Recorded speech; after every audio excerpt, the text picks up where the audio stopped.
बात पुरानी है। उन दिनों भारत पर अंग्रेजों का राज था।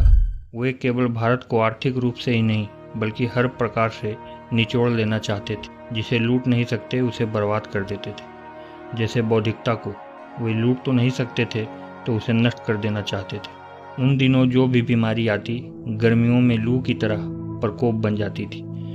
देखते देखते गांव के गांव स्वाहा हो जाते थे। बंगाल में 1770 के अकाल में लगभग 1 करोड़ लोग मारे गए। लगभग बंगाल की 1/3 आबादी समाप्त हो गई। नई नई अंग्रेजी इलाज भारत में आई थी।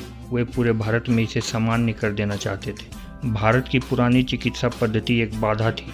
वे इसे प्रथम दृष्टया ही नष्ट कर देना चाहते थे। एक अंग्रेजी डॉक्टर को यह पता लगा कि जिला अस्पताल के दक्षिण करीब 150 किलोमीटर दूर स्थित क्षेत्रों से कोई इलाज कराने वहाँ नहीं आता, जबकि वह एक पिछड़ा क्षेत्र है। उसके दक्षिण और पश्चिम में बड़ी पहाड़ियाँ बिछी हैं जिसे पार कर पाना इतना सरल नहीं है।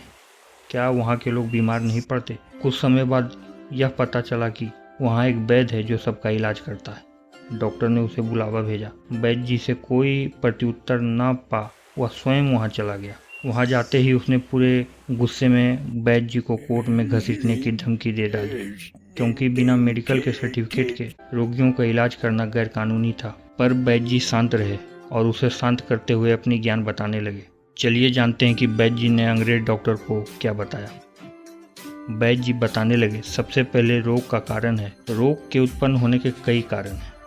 पहला, स्वयं का शरीर इतना दुर्बल हो जाए कि रोग को नष्ट नहीं कर सके, जिससे रोग का विकास होता रहे। दूसरा, कुछ रोग प्राकृतिक आपदा से उत्पन्न होते हैं। तीसरा, वातावरण के बदलाव से उत्पन्न होने वाले रोग। अब रोग होता कितने प्रकार का है?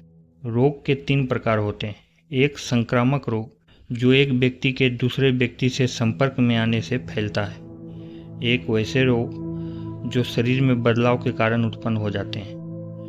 और एक, वे जो किसी भी कारण से उत्पन्न हो परंतु वह एक साथ पूरे समुदाय को प्रभावित करे, यानी प्रकोप बन जाए। बताते हुए वैद्य जी इन रोगों के समाधान की ओर मुड़े। यदि किसी भी रोग से बचना है और बचे रहना है तो इसके लिए 2 उपाय हैं। एक, रोगाणु को शरीर में प्रवेश करने से रोका जाए या रोगाणु के विस्तार को नियंत्रित किया जाए। बीमारी होने से पूर्व ही यदि बीमारी से बचा जा सकता हो तो इससे बढ़िया इलाज क्या होगा? किसी भी बीमारी से बचने का सबसे बढ़िया उपाय बचाव है। यह कहते ही वैद्य जी रुक गए। डॉक्टर ने कहा, यह संभव कैसे है? व्यक्ति बीमार पड़ने से पहले ही बीमारी से बच जाए? यह तो भ्रम में डालने वाली बात हो गई। वैद्य जी मुस्कुराकर अपनी बात कहने लगे, यदि हम अपनी दिनचर्या सुधार लें, जीवन शैली ठीक कर लें तो उन बीमारियों से बच सकते हैं जो हमारे शरीर में स्वयं के दुर्बलता से बढ़ता है। और उन रोगों में भी हमें सहायता मिलती है जिसके फैलने के कारक बाहरी हैं, जो प्राकृतिक आपदा आदि आने से फैलती है, जैसे मच्छरों के काटने से होने वाला ज्वर, बाढ़ के कारण उत्पन्न हैजा आदि जैसी बीमारियां। इस प्रकार की बीमारियों से बचने का उपाय है ज्ञान, सामान्य ज्ञान, कोई विशेष ज्ञान नहीं। डॉक्टर की उत्सुकता बढ़ते बढ़ते बेचैनी का रूप ले चुकी थी। वह सीधे बोला, महोदय, मैं आपसे कहता हूँ, जो बातें आप कह रहे हैं उसे खुलकर बताएं। तो सुनिए। पहला उपाय है बढ़िया जीवन शैली। इसका निर्माण हम अपनी दिनचर्या को सुधार कर सकते हैं। पर कैसे? बात सरल है। पूरा ब्रह्मांड जिन सिद्धांतों पर चलता है उनमें से एक है संतुलन। पूरी सृष्टि संतुलन के सिद्धांत को मानती है। हमारा शरीर सही समय पर सही काम कर सके, इसके लिए कुछ नियम बनाना होगा। हमें सूर्य के साथ उठना चाहिए। संस्कृत का यह श्लोक भी यही कहता है, ब्राह्मे मुहूर्ते उत्तिष्ठते स्वास्थो रक्षार्थ मायुषा सर्वमेव परित्याज्य शरीर मनुपालेत। इसका अर्थ है, स्वस्थ व्यक्ति को सूर्योदय के पूर्व ही शैया छोड़ देनी चाहिए। अन्य सभी कार्य तभी किए जा सकते हैं जब शरीर स्वस्थ हो। फिर अपने उन सभी नित्य क्रिया को संपन्न करना चाहिए जो व्यायाम से पूर्व किया जा सकता है, यह आवश्यक भी है। डॉक्टर ने बीच में टोका, व्यायाम? अरे भाई, लोग पूरे दिन काम करते हैं। खेती करते किसान, फैक्ट्री में काम करते मजदूर, हाटों पर भी लोग परिश्रम करते हैं, घर में भी महिलाएं पूरे दिन लगी रहती हैं, तो अलग से व्यायाम की आवश्यकता क्या है? क्या किसान खेती स्वस्थ शरीर की अपेक्षा से करते हैं? श्रमिक घरेलू महिलाएं क्या पूरे दिन एकाग्र मन से अपने शरीर की ओर सजग होकर काम करती हैं? नहीं। व्यायाम में पूरे दिन आपका शरीर आपके कार्य में कैसे सहायता करेगा यदि वह पूर्ण रूप से जागृत नहीं होता है? शरीरो पच्या कांतिर्गात्राणम सुभिक्ता दीप्ताग्नित्व मनलस्यम स्थिरत्वम लाघवम मिर्जा। व्यायाम से शरीर बढ़ता है, शरीर की कांति व सुंदरता बढ़ती है, शरीर के सभी अंग सुडौल होते हैं, पाचन शक्ति बढ़ती है, आलस से दूर भागता है, शरीर दृढ़ और संतुलित होता है और फुर्ती आती है। व्यायाम के बाद स्नान करना चाहिए जिससे शरीर स्वच्छ, पवित्र और शांत हो सके। ईश्वर का ध्यान भी आवश्यक है। स्वच्छ मन के साथ ईश्वर को धन्यवाद दें, ईश्वर से प्रार्थना करें, ईश्वर से आशीर्वाद प्राप्त करें, फिर भोजन की ओर बढ़ना चाहिए। भोजन के सिद्धांत हैं: भोजन स्वस्थ हो, सुपाच्य हो, संतुलित हो और तृप्तिदायक हो। फिर मनुष्य उन कार्यों को करने के लिए तैयार है जो उसके भावी जीवन के लिए आवश्यक है। कार्य से लौटने पर भोजन करके विश्राम करना चाहिए। समय को ऐसे साधें कि अपने परिवार, परिजन, मित्र, समाज आदि को भी समय दे सकें। बस यही है स्वस्थ जीवन शैली, उत्तम दिनचर्या।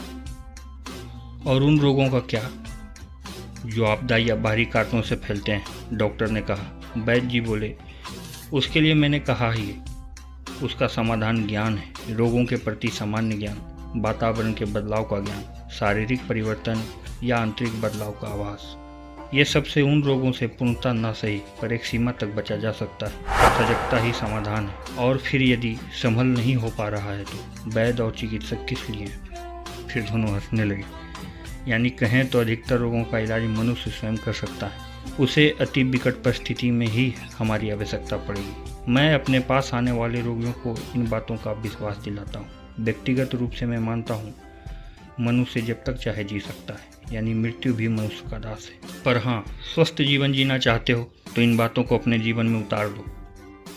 सुबह सबसे पहले खाली पेट पानी पीना चाहिए ताकि शरीर जागृत हो सके, सारे अंग सक्रिय हो जाएं। भोजन हल्का करना चाहिए ताकि भोजन पूरी तरह से सरलता से पच सके।